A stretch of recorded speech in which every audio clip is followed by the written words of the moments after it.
So we know that the city of Beijing had been serving as the imperial capital for many dynasties, but it is during the Yuan Dynasty that Beijing became the capital for a unified empire. The previous empires were all, just regional, only serving as the capital for the northern empire of China. So the Yuan Dynasty capital city today, it is pretty much gone entirely because the Ming army, when they captured the city of Beijing, then known as Dadu, the great capital, in 1368, they burned their palace and destroyed their imperial monument and built a whole new city. As this is the Ming and the Qing city. And the Yuan city is slightly to the north, but overlapping with the later Ming city in the central and southern area. So we will start looking at the Yuan capital. We know that city a little bit better than the previous Liao and the Jin dynasty, Beijing, because of course it is more recent. So the Yuan, excuse me, the Yuan Dadu, the great capital, its designer are worth noting. Two major designers. We know that the Yuan rulers are Mongols. The designers of the capital city are two people. One was a Chinese, another was actually an Arab. So two designers, none of them Mongols, a Chinese and a Muslim from Arabia. So that indicate the kind of a international or metropolitan character of the Yuan culture. The Mongol rulers brought a lot of people from Central Asia and from all over the world, actually, to serve in their court. So the city, designed by a Chinese and an Arab,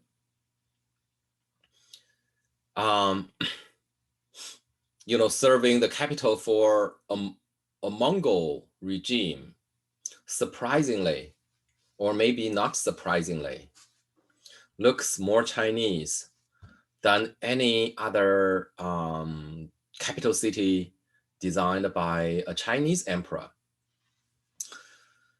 So the city of Yuan Dadu followed the Book of Right very closely. The Zhou Li, following the volume on the craftsmanship. So you guys are already very familiar with that.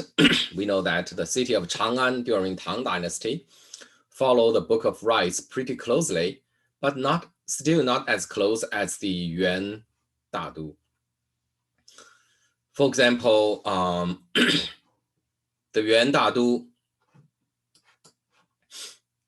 had a roughly square walled area for the capital. And it had 3 gates on the south side, 3 gates on the west side, and 3 gates on the east side. that follow exactly like what is described in the Book of Rites. The only deviation is the north. In the north, it has two gates instead of 3. By the time of the Yuan Dynasty, the Chinese convention already considered the north as an inauspicious direction where all those invading forces came from. And indeed, north of the Great Wall, to which the city of Beijing is not very far away, had always been the border between the nomads and the farmers, and those invading nomads always come from the north. And of course, the harsh winter cold wind also came from the north. So the north is considered as something that should be protected, that contributed to the avoidance of opening a central gate in the northern wall, no matter whether it's a city or whether it is just a wall for a courtyard compound. So the central gate was eliminated, but otherwise, the city is very close to the requirement in the ritual of Zhou dynasty, which is considered as the authentic kind of a origin of Chinese tradition. And the city is also roughly 9 li square. So in terms of its scale, it is built for the Son of Heaven. An aspect that make the city of Dadu closer to the Book of Rites than the city of Chang'an is that its palace is in the south. So here we have the palace area. According to the Book of Rites, for the city of Son of Heaven, the court should be in the south and the market should be in the north. We know that the city of Chang'an in Tang Dynasty was the opposite. It had the palace city attaching to the northern wall, and its market are in the south. So the Chang'an actually deviate from the Book of Rites, but Yuan Dadu followed the Book of Rites very, very closely. So it's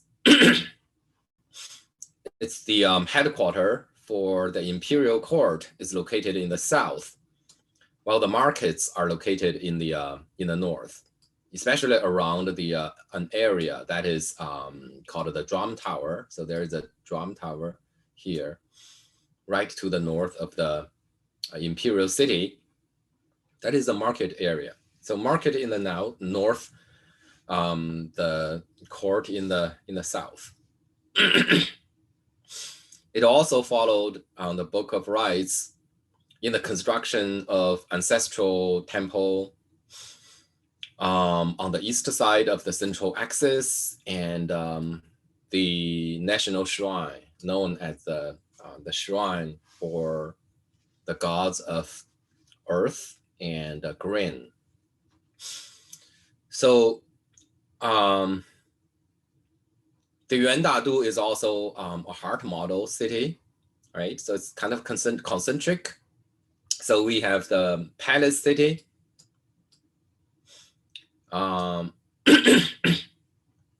Surrounding the palace city is the imperial city.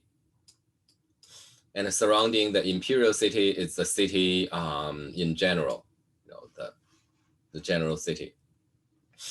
And the city also had, those big street and avenues dividing the city into different quarters. And it's not exactly 9 streets and 9 avenues, but pretty close, right? So, for example, the north-south major avenue, it has 10, right? 1, 2, 3, 4, 5. 6, 7, actually 9. I'm sorry. It has exactly 9 north-south running avenues, and the east-west one is not exactly 9, but you know, it can be considered as, you know, following that model pretty closely. North-south streets, you know, had 9. East-west is fewer than 9, but of course, you know, there are smaller ones which might be symbolically added to make up the number. So we can see very clearly the designers were trying to follow the kind of orthodox in imperial urbanism, following that Confucian classical that was passed on since the Zhou dynasty, which was successively admired and considered as the definition for the imperial Confucian society. So that city was later, when the Ming overthrew the Mongol regime, they burned the imperial part. So this part was pretty much damaged and destroyed during the dynastic war. And after that, you know, during the first 3 decades, the capital of the Ming Empire was relocated to the southern city called Nanjing, serving the capital for the first 2 Ming emperors, but the third emperor of Ming Dynasty moved back to Beijing, and that was in the early 15th century. So the city was reconstructed to serve as an imperial capital again, but the reconstruction made some adjustment. For example, the northern wall of the Yuan Dynasty was moved south about a quarter distance, moved to the location between the 2 former gates, and thus reduced the number of gates on the west and east wall to 2. So, and they also, you know, they destroyed the Yuan capital, the Yuan imperial quarter. So those were burned and destroyed. And to control the imperial energy of the previous Yuan dynasty, the Ming rulers built a hill on top of the former site of the Yuan Palace. So this is the Yuan Dynasty Forbidden City, Yuan Dynasty Forbidden City, Yuan Dynasty Palace. So the Ming built a hill on top of it to kind of control and conquer the imperial spirit of the previous dynasty. But they kind of inherited the axis of the Yuan Dadu city. So that imperial axis was still maintained because pretty much the Ming, Beijing inherited the wall, the east and the west wall of the Yuan dynasty. So they constructed the Ming Forbidden City was constructed to the south of the Yuan Dynasty Forbidden City, because now the Yuan Dynasty Forbidden City became an artificial hill. So as a result, there weren't enough space for the imperial palace if they contain it within the former Yuan capital. So the southern wall of Beijing was pushed south a little bit. So basically, the Ming Dynasty Beijing changed the location of the north and south wall, but inherited the east and west wall, and totally rebuilt the imperial quarters, including the Forbidden City, also include the you know the imperial city, which provides service to the Forbidden City. So that is the Ming and Qing Dynasty Beijing. All right. In the 15th century, it was just this area, right? So the artificial hill is located here, and that was the former imperial sleeping chamber for the Yuan Dynasty. After 15th century, it became a hill, and the Forbidden City was constructed to its south, and the entire southern wall was pushed south, but the northern part shrinks from the former Yuan Dadu, and thus reducing the number of gate to 9 in total, right? So there are 2 on the north, west and east side, and 3 on the south side. So that's the 15th century imperial city of Beijing. And it also inherited the Yuan Dynasty kind of heart model of the city, with the Forbidden City in the middle, the imperial city surrounding it, and the inner city. So this would be called the inner city, and this is the imperial city, and this is the Forbidden City. In the 16th century, an outer wall was built. Originally, it was meant to go all the way around the inner city, and thus put a kind of a 4th concentric layer to the city. But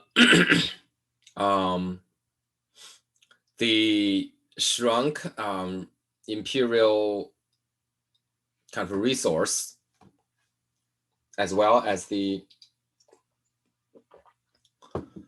kind of a political instability, prevented that project to be fully completed, and the outer cities just wrap up the southern part, which is the most populous part of the 15th century Beijing, and the northern part was not completed. So as a result, the Ming-Qing Beijing got this shape with a northern inner city and a southern outer city. Right. So the 4 layers of the city were serving different functions. So the Forbidden City served as the imperial residence. It contains the sleeping chamber and the most important ceremonial halls in it, the most important court building. And the imperial city had a imperial garden to the west of the Forbidden City. So that part is a garden with a large lake.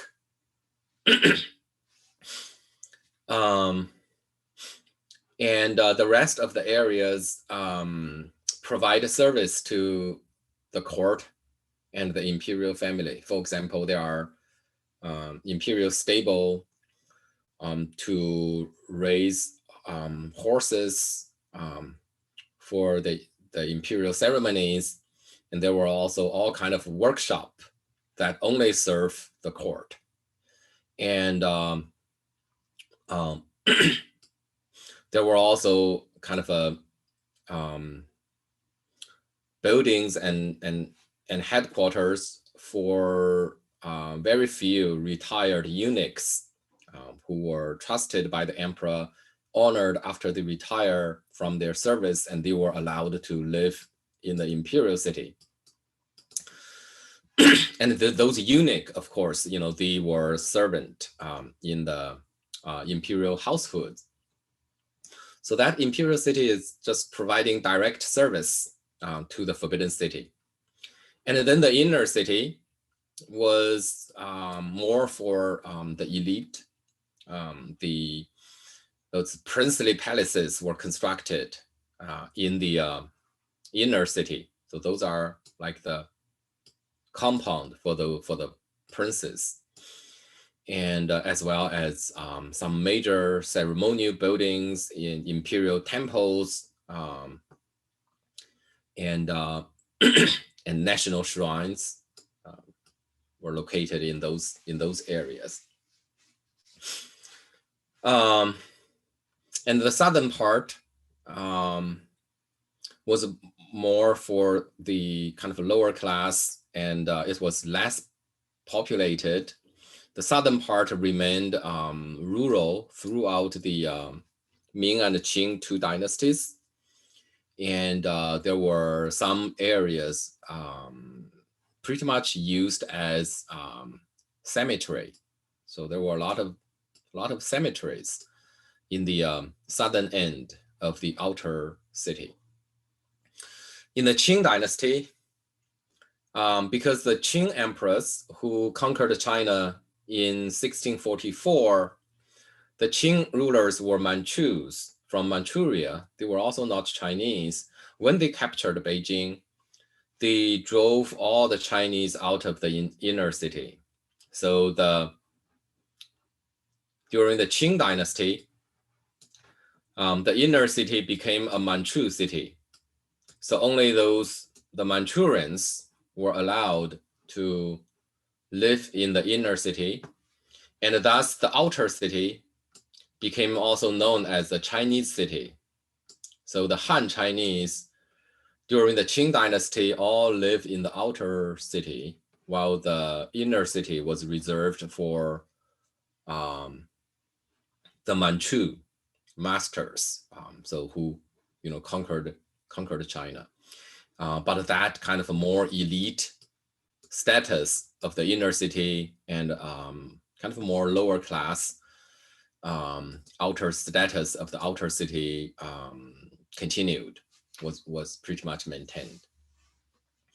The whole city was dominated by an central axis that connect the whole city.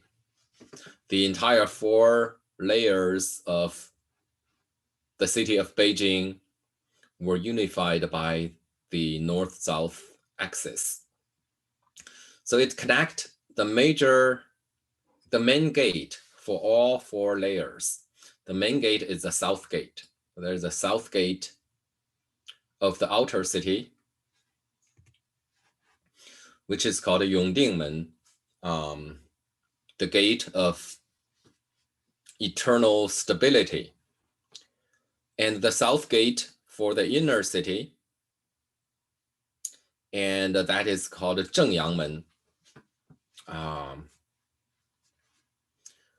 the gate of the orthodox yang, like in the yin and yang relationship. This is the the Yang Gate. And then the gate for the imperial city, which is located here. And that is the famous Tiananmen. So Tiananmen used to be the south gate of the imperial city, which is located now to the north of the vast Tiananmen Square. Tian'an means the heavenly peace. So this is the gate of the heavenly peace. And then the gate to the Forbidden City. That's the gate for the Forbidden City. That is called a Wumen, which is the gate, the Meridian Gate, right? So that's the Meridian Gate. So all these 4 major gates to the 4 layers of Beijing are located on the axis. And the Forbidden City itself is located on the axis. The artificial hill now became a screening hill behind the Forbidden City. It's also on the axis. And a major imperial complex located on it. And then the north gate of the imperial city is also on that axis. And the axis end at the drum tower and the bell tower, right? So there are 2 major towers, a bell tower and a drum tower. So these 2 towers in the Ming and Qing dynasty served as the timekeeping machine for the entire city. So in the morning, the bell run followed by drum, and at evening, the drum was beaten, followed by the run of the bell, and that became the official announcement about the daybreak and the dusk. So those are civic building, basically, timekeeping. There are huge drums and huge bells in those towers. And when they were being played, the whole city would be able to hear and knows about the time and knows about when to rise and when to rest. Again, consider, until the modern age, timekeeping is a public thing. So there's no private timekeeping. Not every family own a clock. And in the ancient time, in China, the clock is very big. They are usually in the form of sand glasses, right? So those sand glasses to make sure it can keep time for a whole day. They are giant. They are really big, and they also use water. And when you use water to keep time, to keep tracking time, you need big tank. So timekeeping was not private. Timekeeping was a public affair. So those were in the city, Ming-Qing Beijing, those were announced from the bell tower and the drum tower. So that imperial axis was also strengthened by structures framing it. For example, in the southern suburb, in the outer city, on the east of the central axis is the Temple of Heaven. And on the west is the Temple of Agriculture.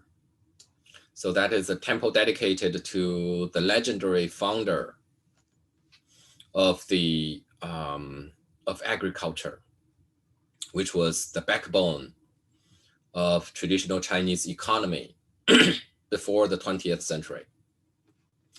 Right, so that imperial axis was more consistent and much more powerful than the previous Yuan Dadu. So on the right, we have a detailed map for the Forbidden City. Right, so that is just a detailed plan for the heart of Imperial Beijing.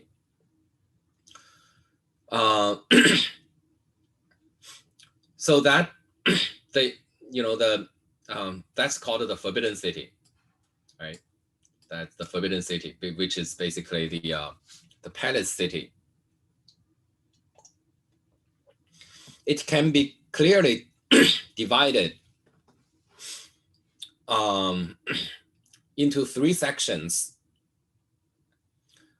both excuse me, east-west and north-south,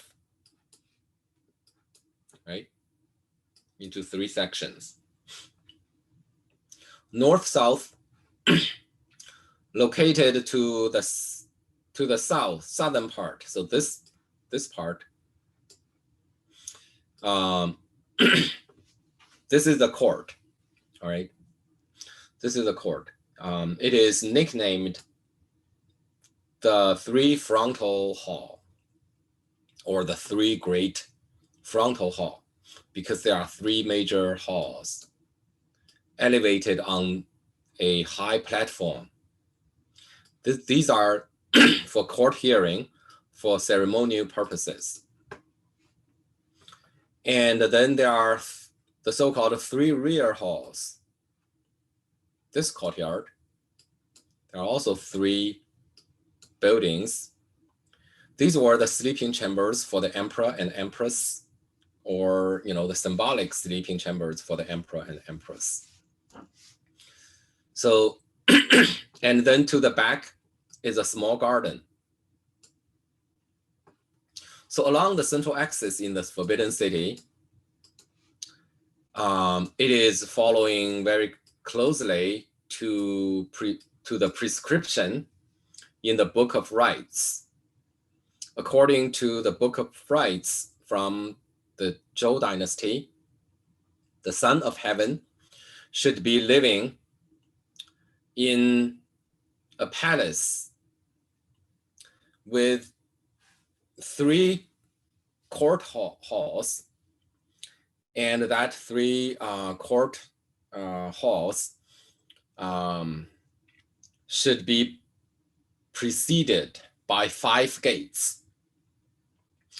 And indeed, you can count 5 gates before you arrive at the steps of the platform for the 3 halls, including these 2.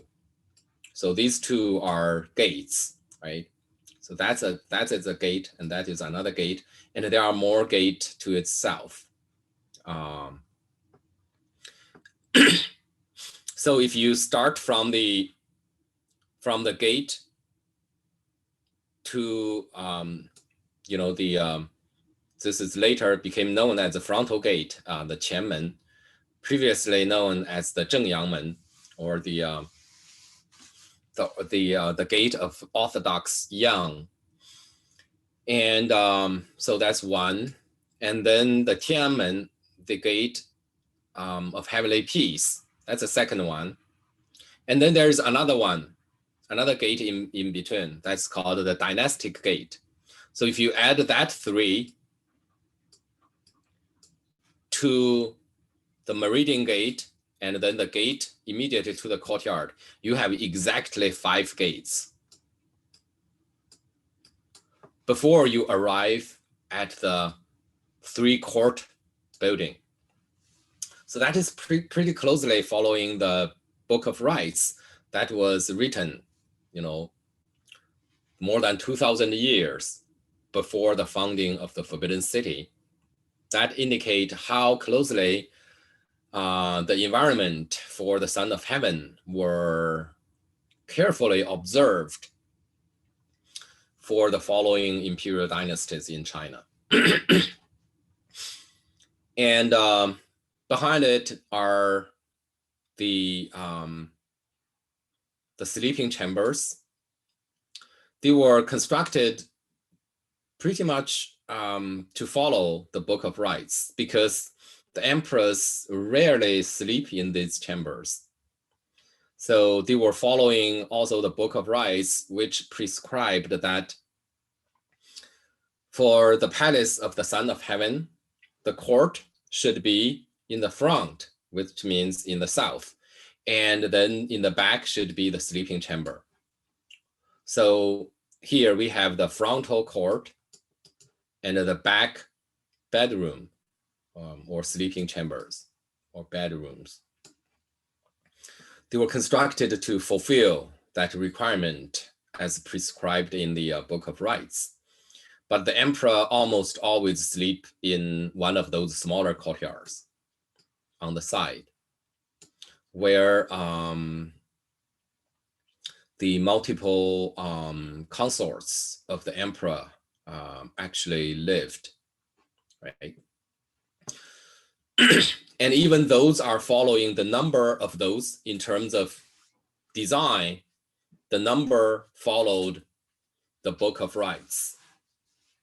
So the number of wives, different, hierarchical lords were allowed to take, were also indicated in the Book of Rites, even though that part was not observed that closely. But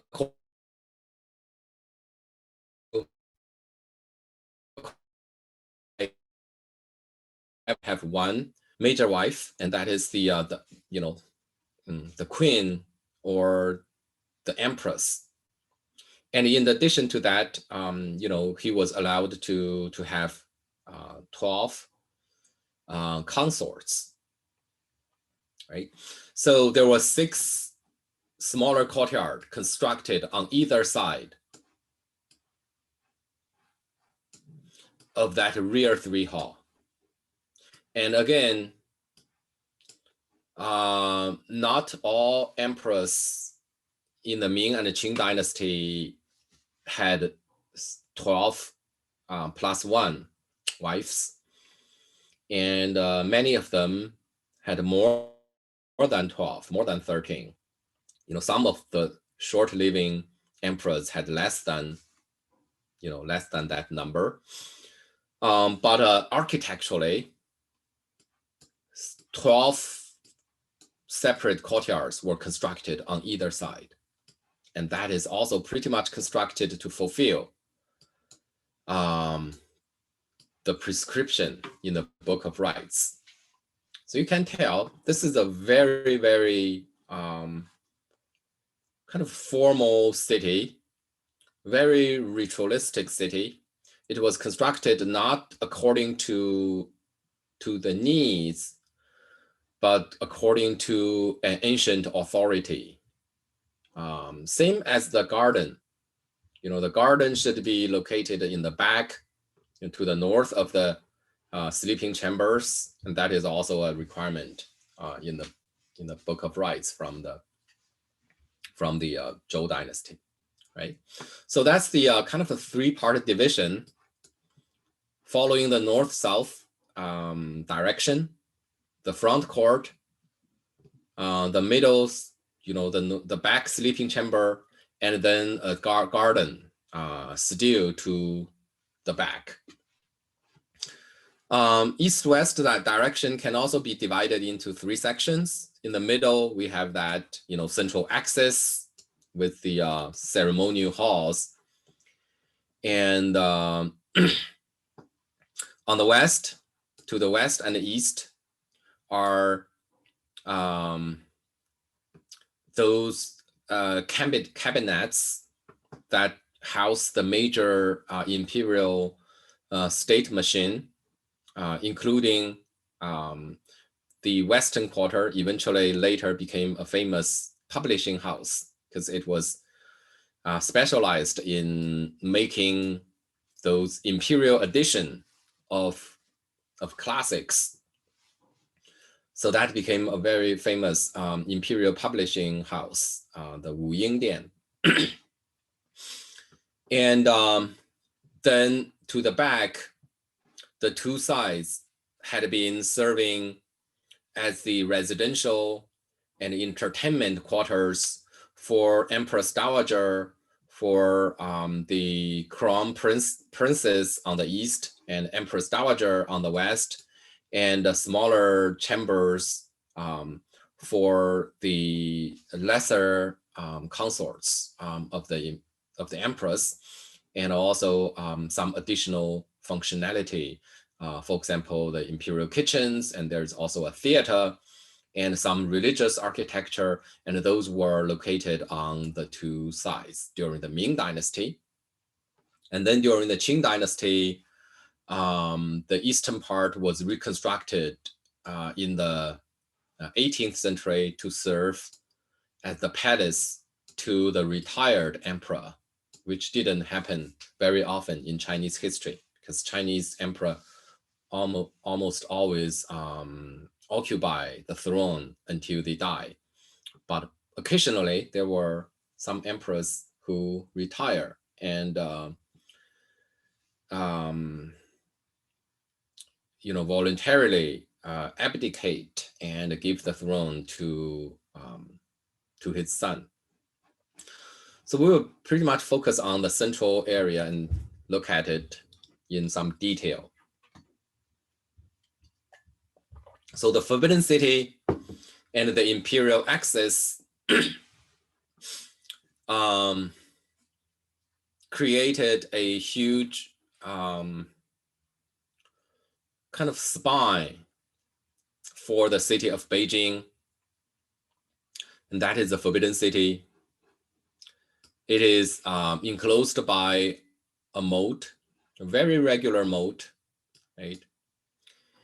And very geometric. So you can see clearly, actually here you can see the 5 gates preceding the court, right? So there is the gate here. We have the gate. That's the first gate to the inner city. There is a Dynastic Gate, used to be here, but later was demolished for the tomb of Mao. And that today there is the Mao Memorial to Chairman Mao that was constructed on that location, and that gate was demolished in the 1950s, and later, a Mao's gigantic mausoleum was constructed there in the 1970s. So second gate, and a third gate, a fourth gate, and a fifth gate. And then you arrive at the, the courtyard for the court, which contains 3 major halls, right? 5 gates and 3 halls. And that is the artificial hill constructed during the Ming Dynasty. And that used to be the location of the Yuan Dynasty imperial palace. So the Mongols' imperial sleeping chamber was in that area. So that artificial hill. And so the city is characterized, especially the central axis part is highlighted by its location, its geometry, its great symmetry and axiality. And I mentioned last week that while the Chinese individual wooden building had a module, that the entire city of Beijing was also controlled by a module. If each individual building was based on the module of the brackets, then the courtyards, imperial courtyard, also served as a module for the Forbidden City, and the Forbidden City served as a module for the entire city of Beijing, right? So the position of building indicate hierarchy. Obviously located on the central axis is occupying a great, a higher rank in the city of Beijing, and located in the center of this axis is the Forbidden City, and located in the center of the Forbidden City is the major hall. That hall that is called the Hall of Supreme Harmony, which is the first of the 3 ceremonial court halls, which is right there. And another indicator of hierarchy is color. According to the Ming and Qing Dynasty imperial regulations, that only imperial structures were allowed to use the golden yellow color for their roof. They were allowed to use those glazed tile of golden yellow color, while the princes and high officials were allowed to use glazed tile of blue and green color. And the commoners were only allowed to use not glazed tile, ceramic tile of gray color. So you can imagine the rest of the city of Beijing is pretty much gray. Their roofs are covered with gray ceramic tile, and only the central axis is covered by this kind of golden yellow color. So you have a golden spine along the axis for the city of Beijing. And then sporadically dotting the gray, the sea of gray roof are those green and blue roofs for those princely compounds, and also occasionally golden roofs for those imperial, religious architectures. So that's a city. It has a great sense of order, and that order is hierarchical, and that hierarchy is indicated by geometry, symmetry, axiality, positions, colors, as well as scale, right? So the most important building, like the Hall of Supreme Harmony, also has the largest scale. It's located in the very center. It has golden color, and everything for that building is first grade, right? So it's a kind of strong ceremonial city, very strong, and very explicit, and very powerfully stated. And that order and that sense of order is expressing authority, highlighting those occupying the center of power in traditional Chinese society. Before the 20th century, just outside the imperial city, all right. So this is the wall of the imperial city, and this is the wall of the inner city. In between the imperial city and the inner city, along the central axis are the 6 major departments of the imperial government. So there used to be courtiers serving as the central government for the imperial court. After 1949, when the Chinese communists took the power, and those imperial buildings were cleared. Well, they were already cleared after the Boxer Rebellion, after 1900, when the eastern part of those imperial courtyards were cleared to serve as the embassy for Western powers. So after 1900, the Chinese emperor were forced to allow,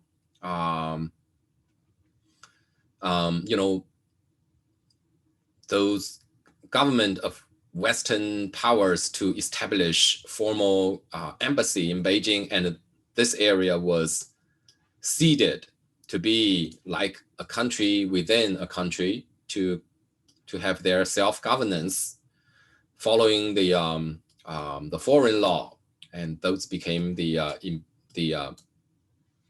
ambassador quarters, embassy quarters for Beijing. so that those imperial courtyards were cleared as early as 1900. But after 1949, the western part, those smaller courtyards and alleys were also cleared, and socialist monuments were constructed on either side, and a vast Tiananmen Square was constructed.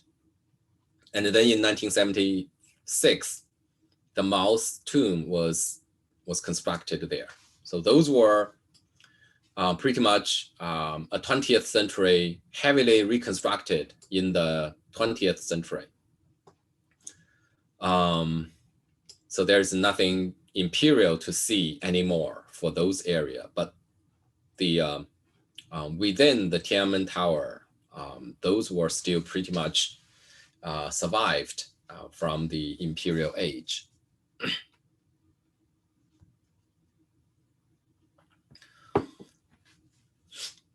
Now we kind of zoom in, looking at the Forbidden City, right? So the two imperial complexes within the imperial city and the Forbidden City are the imperial ancestral temple. So this is for the sacrifice to the ancestors of the emperors. Their tablets and their portraits were being worshipped in that complex. And then on the west side is the national shrine, and that national shrine is known as Shejitan, or the shrine dedicated to the god of soil and grain. But that in the Chinese term, earth and grain simply means nation, because the country is rely on the soil, a good soil, and good harvest to survive. So that's basically the national shrine. And you can see that hill better, those artificial hill constructed on top of the former Yuan Palace. Now, an aerial view for the Forbidden City, all right? What are we looking at? We are looking at the entire Forbidden City. So that's the Forbidden City. That's a wall of the Forbidden City. The moat, protective rivers, and this is the Meridian Gate, which is the south gate to the Forbidden City. And this is the Taihe Gate, another gate to the central courtyard. And that is the 3 front hall, right? And that is the major ceremonial hall, known as the Hall of Supreme Harmony. And behind that is the sleeping chamber courtyard, right? There are 3 rear halls right there. And then behind that is a tiny little garden, and that is the artificial hill, right? So you can see that in kind of this 3D image. And then the side spaces for the Forbidden City were dedicated to all those imperial branches that serve the immediate cabinets for the inner circle for the emperor.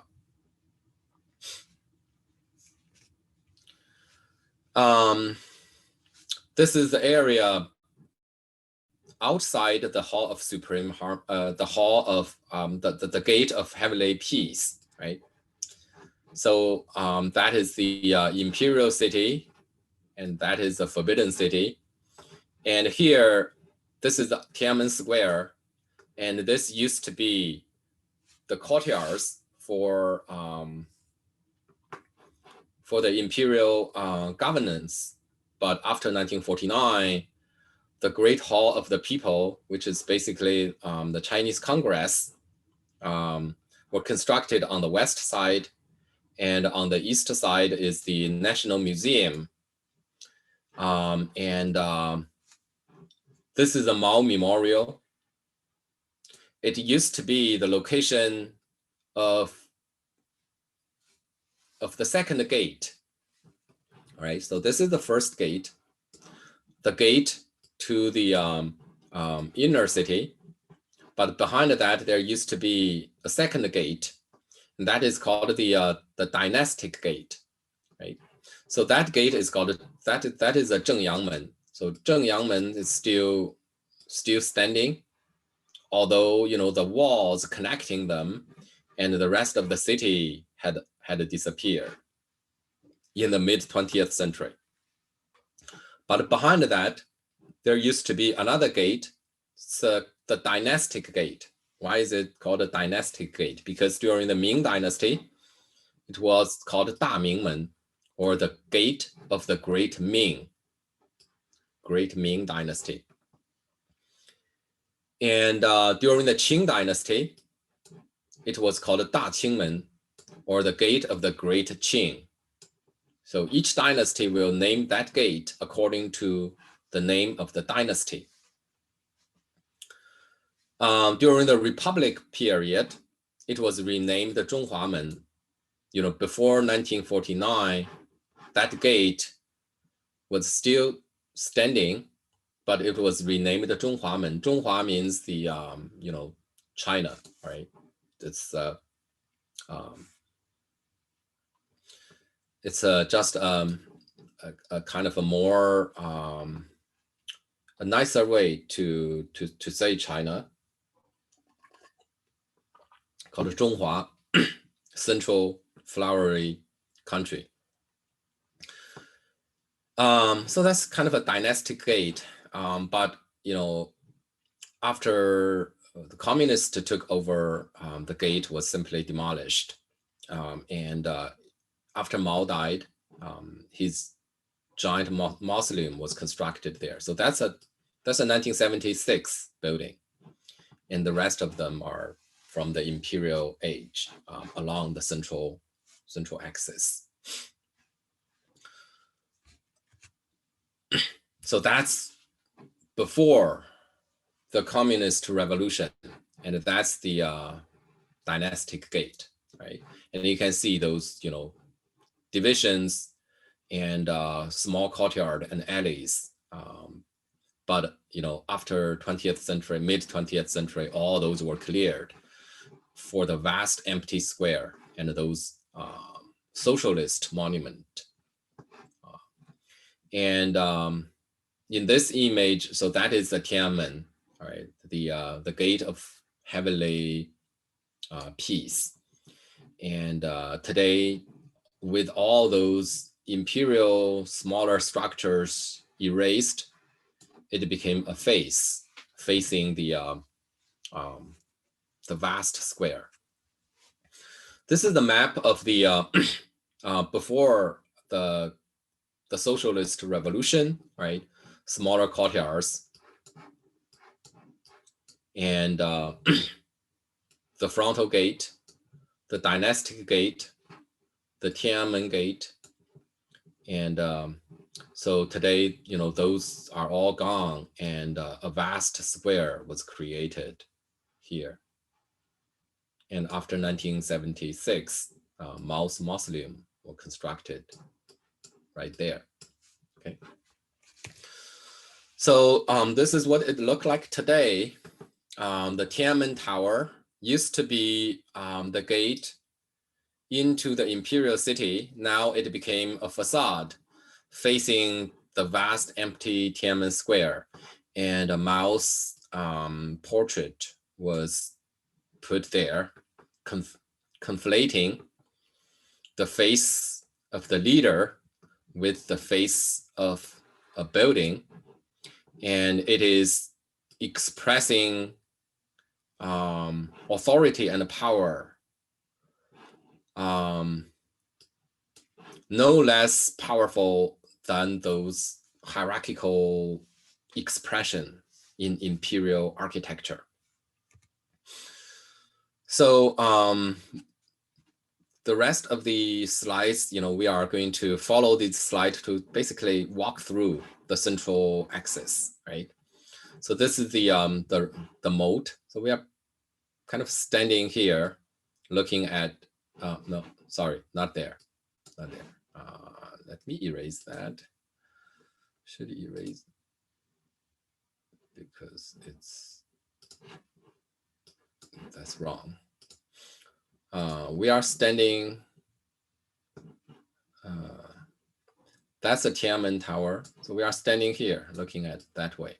So it's this river. There's another smaller river, just circling the imperial city, right? Looking at the Tiananmen Tower, and so that angle, the gate into the imperial city, right? This is the imperial city. This is the forbidden city. And after that, the next, major gate is here. It's a pure ceremonial gate. And after that gate is the gate to the forbidden city, called the Meridian Gate or Wumen. So the Meridian Gate is very different in character compared to the gate to the imperial city, because it is elevated on high walls, right? And it also has two embracing arms connecting two elevated pavilions on top of the high platform. It is very closed because you are not surrounded by corridors. You are just surrounded by those high walls. And and within that, the yard enclosed by that wall, there's no east-west road going through, and one feels being kind of watched from above. And indeed, that is the ceremonial space to display authority. For example, imperial edicts were bestowed in that space. And those imperial edicts were lowered from the platform in a basket down. And a ceremony would be performed there so that those messengers would carry the edict from this courtyard to distribute to different corners of the empire. This is also the space for punishment, for the execution of high-level officials. That execution were done in this space for those high officials. And this is also the place for the celebration of military victory. So that is also in this space. And during those military victories ceremonies, the captives from the enemy side were usually paraded to this space to be handed to, a ritualist handed to the emperor as a public demonstration of power and punishment. So it's a space of authority, and indeed, architecture was designed in a way to kind of threaten people. So looks almost military. Standing in this courtyard, you definitely don't feel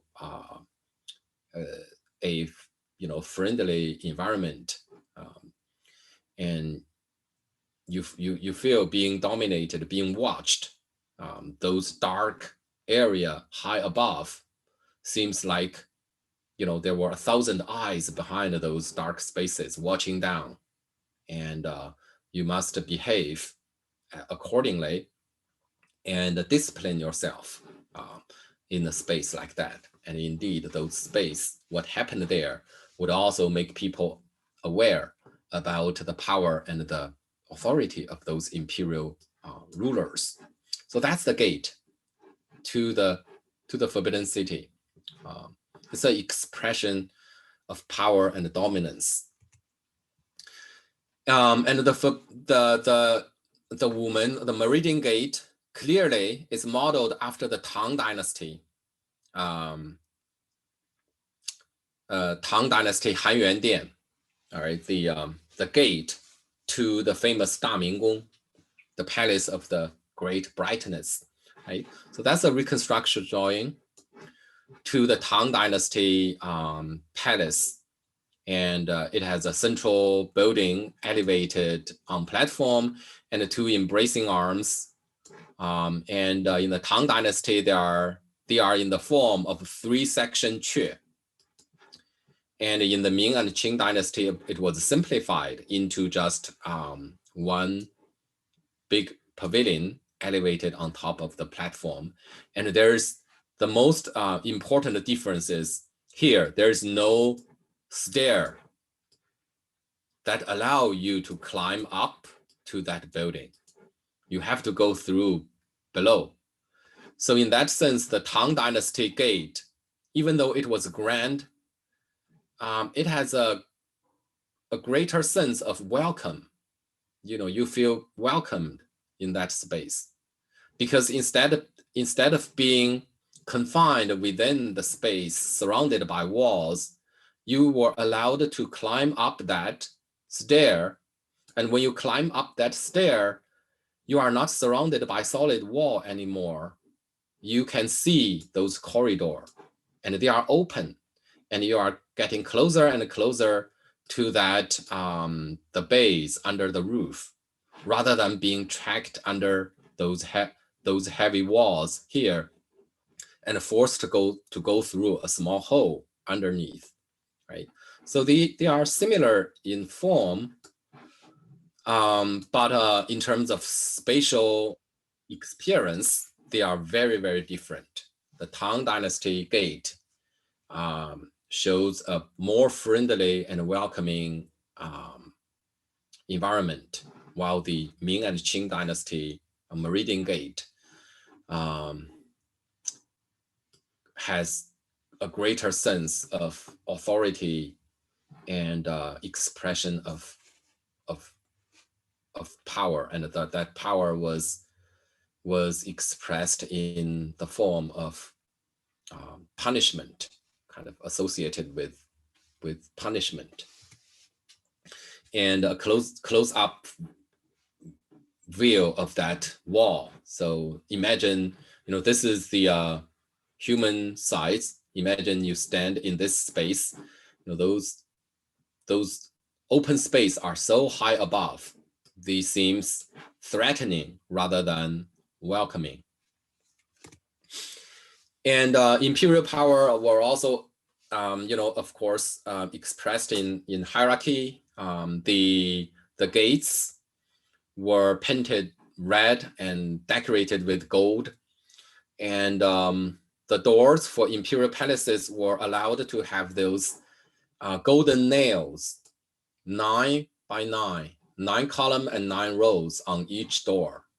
So that 9 by 9 number for the imperial family.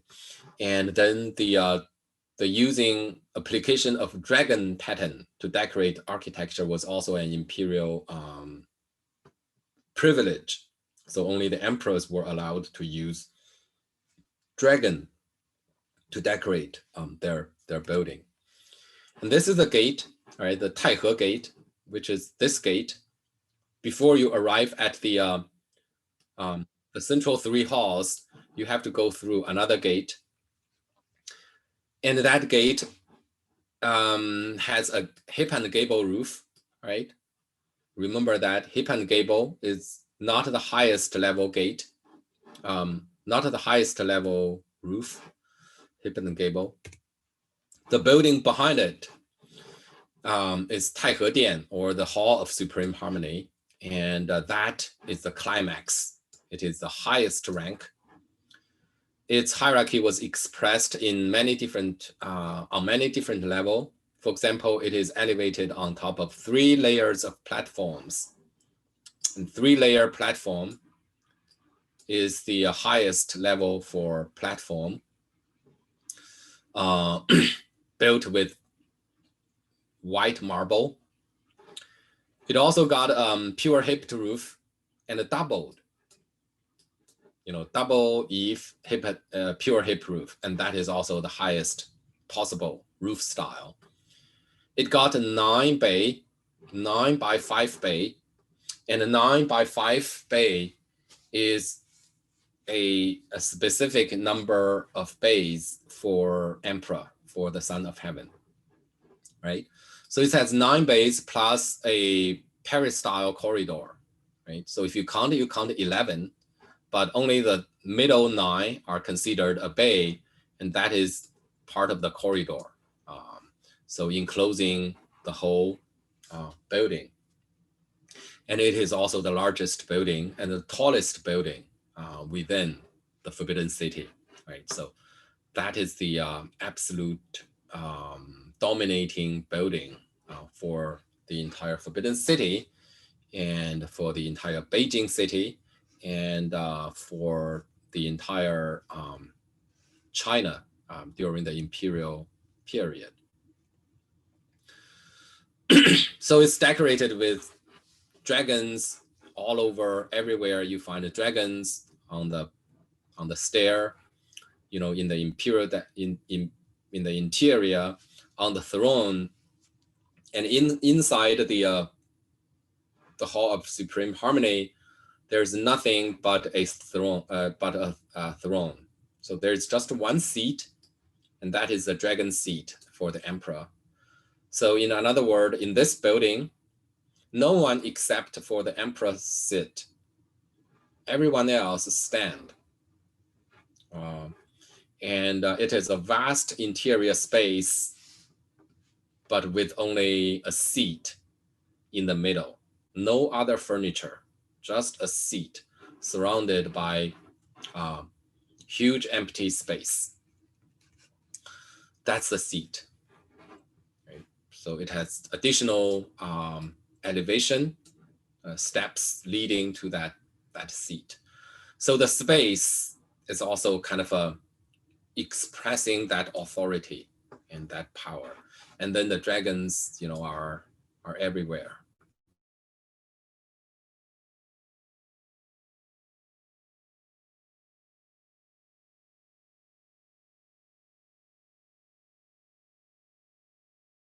The dragon had a golden ball in its mouth. According to some folklores, if the emperor was not the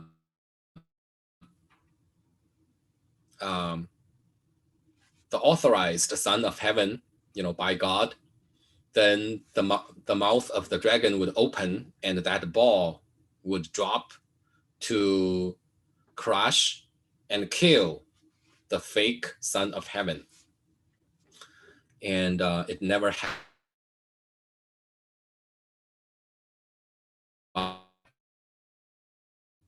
The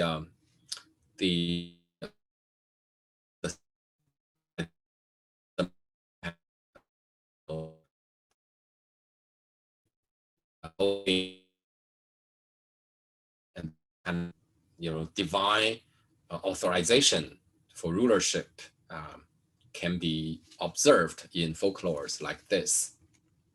And that is that dragon, right? Holding a kind of a ball. The Chinese would call it pearl.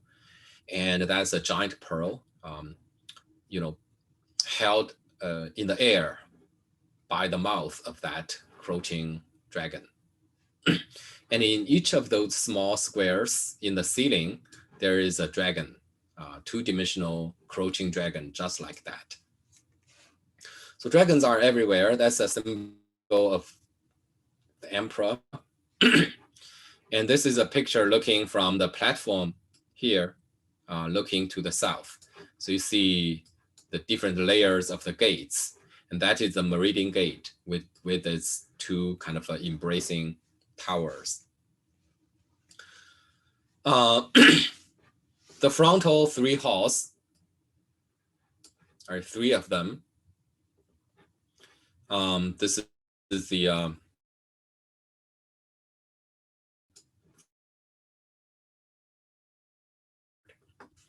Hall of Supreme Harmony was for the most important court hearing and kind of a diplomatic meeting as well.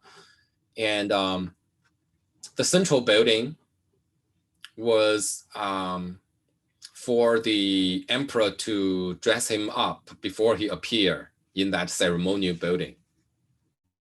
So it's like the dressing room for the emperor to attend the most important ceremonies. And the rear building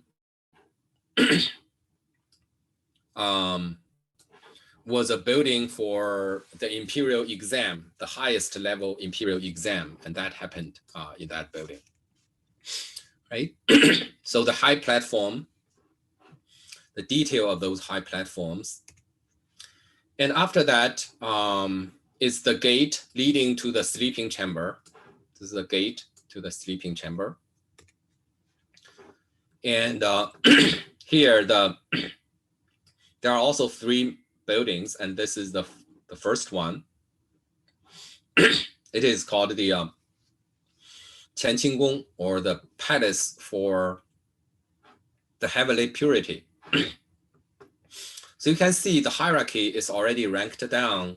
This one has 7 bays plus a corridor, already ranked down compared to, you know, the major court. Although it still had the double eave pure hipped roof. The number of decorative animal figures on the eave, its number is also smaller than the one on the eave of the frontal hall. So basically everything is expressing hierarchy, including the number of those decorative animals. So, you know, those little dot there, each of them is a mythical animal, like a lion, a seahorse, etc. and etc. So basically, the more of those sculptural decoration, the higher the rank. Behind that is a small, tiny garden.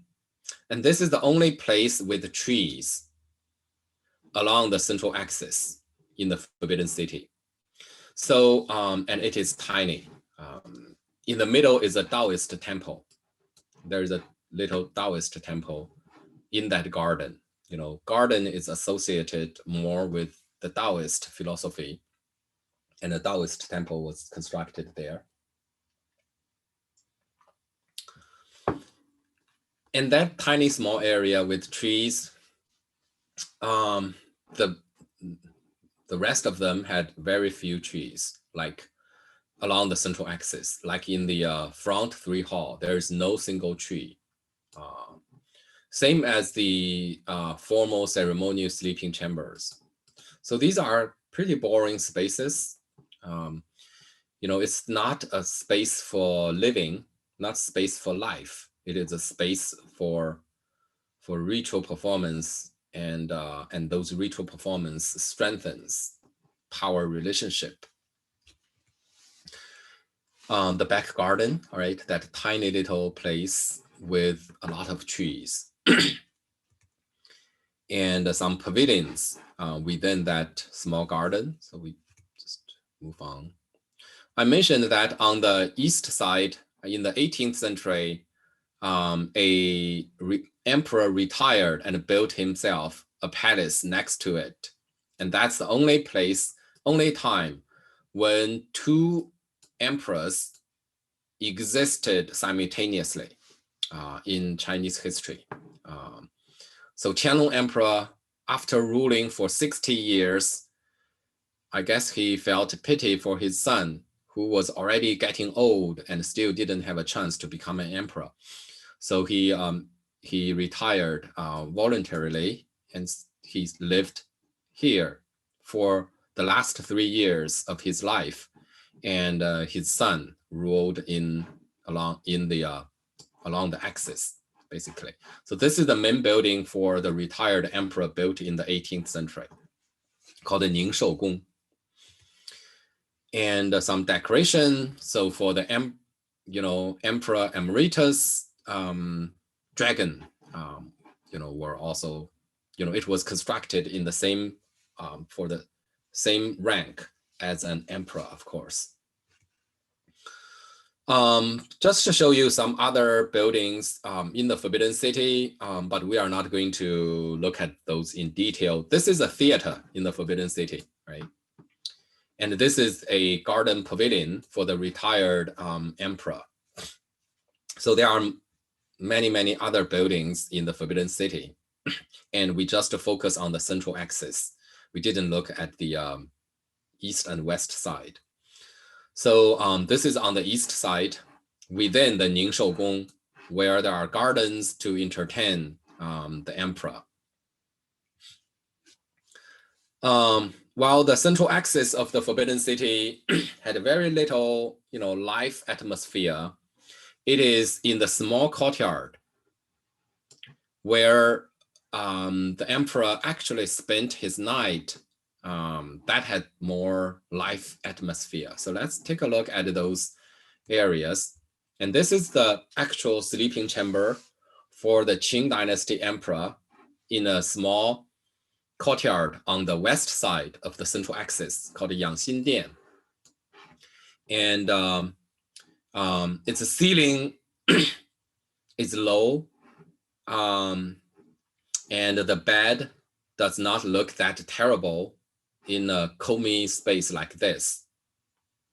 So if you put a bed, 20,000 square foot room, that bed would look more like a sarcophagus instead of a bed. Kind of scary. Even emperor didn't want to live in a bedroom like that. So those central ceremonial bedrooms, ceremonial sleeping chambers were mostly ceremonial. They were just constructed there to make a gesture. Okay, I'm following the Book of Rites, but I'm not going to sleep there. So the emperor mostly sleep in space like this. And of course, the ceiling shows the imperial status with those crouching dragons. But the scale is homey, right?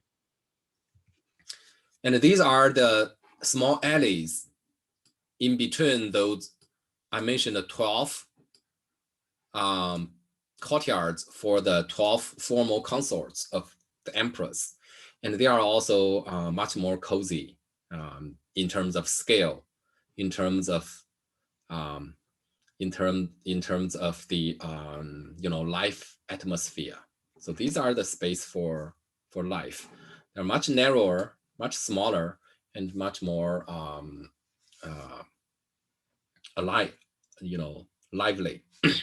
So compared to the human scale, you can see here human compared to those living quarters, it's much better, a much more lively space. Finally, I'm going to show you the walls. So here we are pretty much we are kind of standing here and looking that direction.